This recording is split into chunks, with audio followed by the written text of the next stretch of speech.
खुलुमबाय बेयो बड'लेण्ड इंखं टेलिभिजन दिनै 2 जुन 2022 बृहस्पतिबारखालि सानसेनि बरादखौ नोंथांमोननि खाथियाव लाबोदों आं सदानन्द दैमारिया।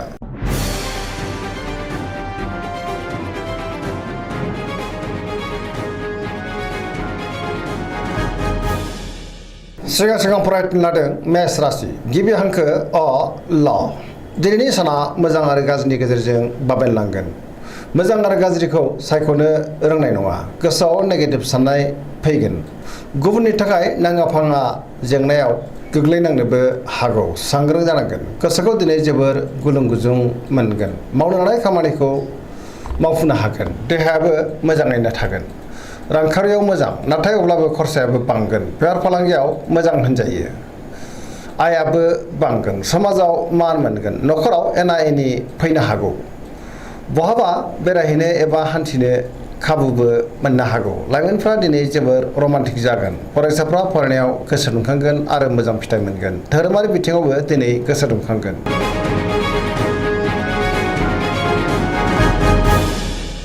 वृष राशि गिबि हांखो इ उ ब। दिनैनि साना जोबोर मोजां।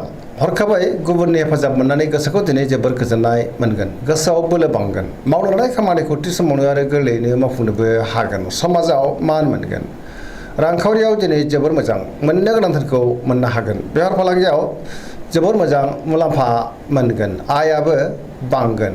बहाबा थाङोब्ला दिनै जोबोर मोजां। न'खराव बिसि-फिसायनि गेजेराव अनलायनाय फैगोन। बिदा-फंबायजों मोजां सोमोन्दो थागोन। सेंग्रा-सिख्लाफोरा जोबोर रमान्टिक जागोन आरो गावबा गावनि गोसोनि साननायफोरखौबो फोरमायलायनोबो हागोन। बहानिफ्रायबा हरखाबै मोजां खौरां फैनोबो हागौ।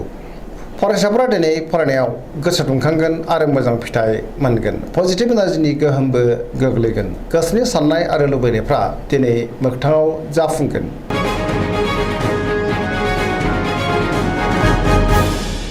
मिथुन राशि गिबि हांखो क स। दिनैनि साना जोबोर मोजां। जेरावबो देरहासार जानो हागोन। पजिटिभ एनार्जिनि गोहोमबो गोग्लैगोन। न'खराव बिसि-फिसायनि गेजेराव अनलायनाय फैगोन। बिदा-फंबायजों मोजां सोमोन्दो थागोन। गोसोनि साननायफोरा दिनै जाफुंनो हागौ। गोसोखौ जोबोर गोजोननायबो मोनगोन। जेरावबो देरहासार जानो हागोन। मावनो लानाय खामानिखौ थि समावनो आरो गोरलैयैनो मावफुंनोबो हागोन। गोसोआव बोलो बांगोन। देहाया दिनै मोजाङै थागोन। रांखावरियाव जोबोर मोजां। बेफार फालांगियावबो जोबोर मोजां होनजायो। न'खराव बिसि-फिसायनि गेजेराव अनलायनाय फैगोन। समाजावबो मान मोननो हागोन। गुबुननि हेफाजाबखौ मोनगोन। बहाबा थांनो एबा हान्थिनो खाबु मोननो हागौ। लाइमोनफोरनि गोसोआ दिनै जोबोर रमान्टिक जागोन आरो गावबा गावनि गोसोनि साननायफोरखौबो फोरमायलायनोबो हागोन। फरायसाफ्रा दिनै फरायनायाव गोसो दुंखांगोन आरो मोजां फिथाइ मोननोबो हागोन।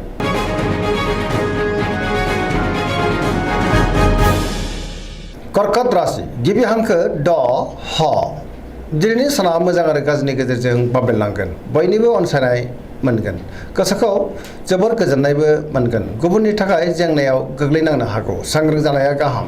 मावनो लानाय खामानिखौ मावफुंनो हागोन। रांखावरियाव बारा मोजां नङा। आयनिख्रुइ खरसायासो बांसिन जानो हागौ। बेफार फालांगियाव मोजां नङा होनजायो। गोबां खहा जानांनोबो हागौ। देहाया दिनै बारा मोजां थानाय नङा। गोबां रोखोमनि देहायारि जेंनाजों मोगा-मोगि जानांनोबो हागौ। जानाय लोंनायाव सांग्रां जानांगोन। गुबुननि हेफाजाबखौ मोनगोन। गुबुननि गोसोखौबो बोनो हागोन। न'खराव दिनै बिसि-फिसायनि गेजेराव अनलायनाय फैगोन। गोसोनि साननायफ्रा जाफुंगोन। समाजाव बयजोंबो गोरोबनानै थानो रोंगोन। लाइमोनफोरनि गोसोआ दिनै जोबोर आला-खाला जानो हागौ। फरायसाफ्रा फरायनायाव गोसो दुंखांगोन आरो मोजां फिथाइ मोननोबो हागोन।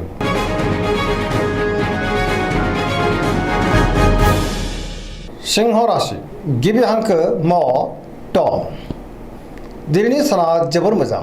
बयजोंबो गोरोबनो रोंगोन। गियाननि आंखाल जानाय नङा। गोसोखौ दिनै जोबोर रमान्टिक मोनगोन। सोरबा गोजाम लोगोजों बहाबा लोगो मोनज्लायनोबो हागौ। मावनो लानाय खामानिखौ थि समावनो आरो गोरलैयैनो मावफुंनोबो हागोन। लाइमोनफोरनि गोसोआ दिनै जोबोर खुसि जागोन। रांखावरियाव जोबोर मोजां। गोबां धोन आरजिनोबो हागोन। बेफार फालांगियावबो जोबोर मोजां मुलाम्फा मोनगोन। न'खराव दिनै बिसि-फिसायनि गेजेराव अनलायनाय फैगोन। गोसोनि बोलोआबो बांगोन। समाजाव मान मोनगोन।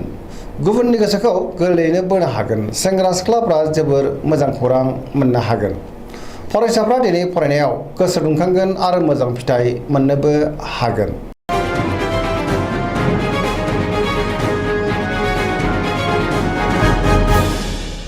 कन्या राशि गिबि हांखो प ट दिनैनि साना बारा मोजां नङा गोसोआव नेगेटिभ साननाय फैगोन गोथों आरो गोग्गो साननो रोंनाय नङा गियाननि आंखाल जानो हागौ गुबुननि थाखाय जेंनायाव गोग्लैनांनोबो हागौ रांखावरियाव मोजां बेफार फालांगियावबो मोजां होनजायो न'खराव एना एनि फैनो हागौ फरायसाफ्रा दिनै फरायनायाव गोसो दुंखांगोन सेंग्रा सिख्लाफ्रा गोसोखौ जोबोर आला खाला मोनगोन समाजाव नाथाय मान मोननो हागोन देहाया मोजाङै थागोन गोसोनि बोलोआ लोरबां जानो हागौ गोजोननि आंखालबो जागोन गोसोखौ जोबोर उसुखुथुबो मोनगोन नेगेटिभ एनार्जिनि गोहोम गोग्लैनोबो हागौ सांग्रां जानाया गाहाम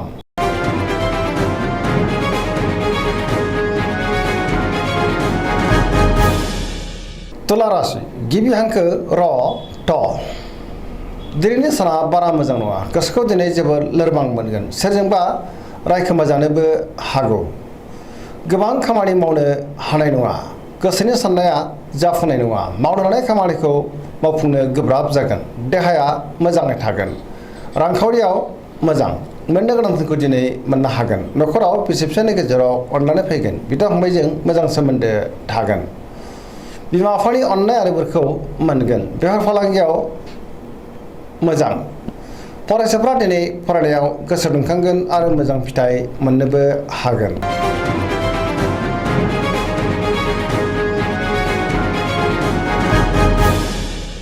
वृश्चिक राशि गिबि हांखो न स दिनैनि साना जोबोर मोजां गोजोननि आंखाल जानाय नङा समाजाव लोगो लेवा बांगोन आरो बयजोंबो मोजां सोमोन्दो लाखिनो रोंगोन गोसोनि बोलोआ बांगोन गोजोनै थानो हागोन लोगोफोरनि हेफाजाबखौबो मोनगोन सोरबा लोगोजों बाख्नाय जानोबो हागौ गोसोखौ दिनै जोबोर गोजोननाय मोनगोन गोसोआव गोग्गो आरो गोथों साननाय फैगोन मावनो लानाय खामानिखौ थि समावनो आरो गोरलैयैनो मावफुंनोबो हागोन गोसोनि बोलोआ बांगोन समाजाव दिनै मान मोननो हागोन बहाबा हान्थिनो एबा दावबायनो खाबुबो मोननो हागौ न'खराव अननानै फैगोन रांखावरियाव जोबोर मोजां बेफार फालांगियावबो दिनै जोबोर मोजां मुलाम्फा मोनगोन देहाया मोजाङैनो थागोन गुबुननि थाखाय गोबां मोजां खामानि मावनानै होनोबो हागोन पजिटिभ एनार्जिनि गोहोमबो गोग्लैगोन फरायसाफ्रा दिनै फरायनायाव गोसो दुंखांगोन आरो मोजां फिथाइ मोनगोन लाइमोनफोरनि गोसोआ दिनै जोबोर रमान्टिक जागोन आरो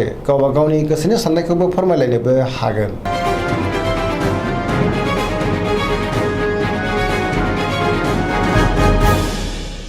धनु राशि गिबि हांखो ध फ भ दिनैनि साना जोबोर मोजां बयजोंबो अनसायजागोन आरो अनजागोन गुबुननि हेफाजाबखौ मोननो हागोन गोसोआव पजिटिभ साननाय फैगोन पजिटिभ एनार्जिनि गोहोमबो गोग्लैगोन गोसोखौ दिनै जोबोर गोजोननाय मोनगोन सोरजोंबा अनजागोन आरो बाख्नायजागोन गोसोनि बोलोआबो बांगोन धोरोमारि बिथिङाव दिनै गोसो दुंखांगोन मावनो लानाय खामानिखौ थि समावनो आरो गोरलैयैनो मावफुंनोबो हागोन बहानिफ्रायबा मोजां खौरां फैनोबो हागौ रांखावरियाव जोबोर मोजां नाथाय अब्लाबो खरसायाबो बांगोन बेफार फालांगियाव मोजां मुलाम्फा मोननो हागोन देहाया दिनै मोजाङैनो थागोन न'खराव बिसि फिसायनि गेजेराव अनलायनाय फैगोन बिमा बिफानि अननाय आरो बोरखौ मोननो हागोन लाइमोनफोरनि गोसोआ दिनै जोबोर रमान्टिक जागोन आरो गावबा गावनि गोसोनि साननायखौबो फोरमायलायनो हागोन फरायसाफ्रा दिनै फरायनायाव गोसो दुंखांगोन आरो मोजां फिथाइ मोननोबो हागोन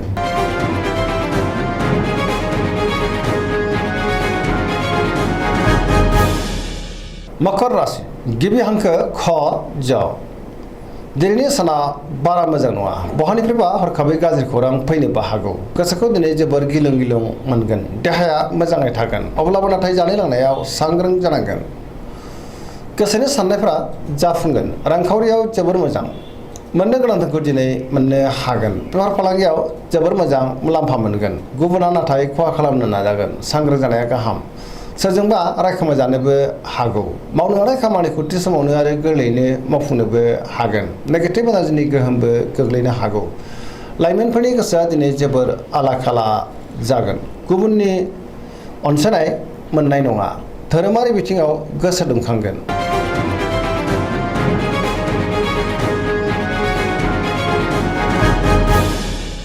कुम्भ राशि गिबि हांखो ग स दिनैनि साना जोबोर मोजां गोसोनि बोलोआ बांगोन सोरबाया बाख्नायगोन गोसोखौ दिनै जोबोर गोजोननायबो मोनगोन मावनो लानाय खामानिखौ थि समावनो आरो गोरलैयैनो मावफुंनोबो हागोन रांखावरियाव दिनै जोबोर मोजां बहानिफ्रायबा गोबां धोन मोननो हागोन समाजाव मान मोनगोन बेफार फालांगियाव मोजां मुलाम्फा मोनगोन देहाया दिनै मोजाङैनो थागोन न'खराव बिसि फिसायनि गेजेराव अनलायनाय फैगोन बिदा फंबायजों मोजां सोमोन्दो थागोन गोसोनि साननायफ्रा जाफुंगोन सेंग्रा सिख्लाफोरनि गोसोआ दिनै जोबोर रमान्टिकबो जागोन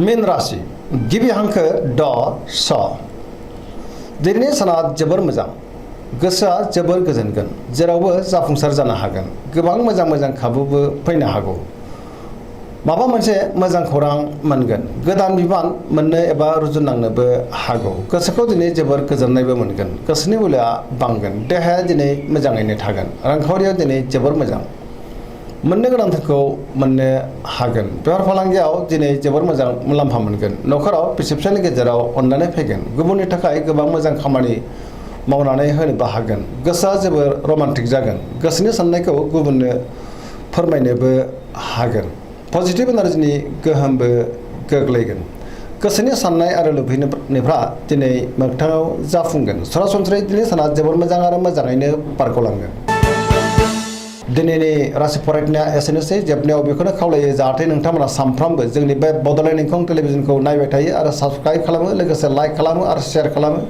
एसेनोसै गोजोन्थों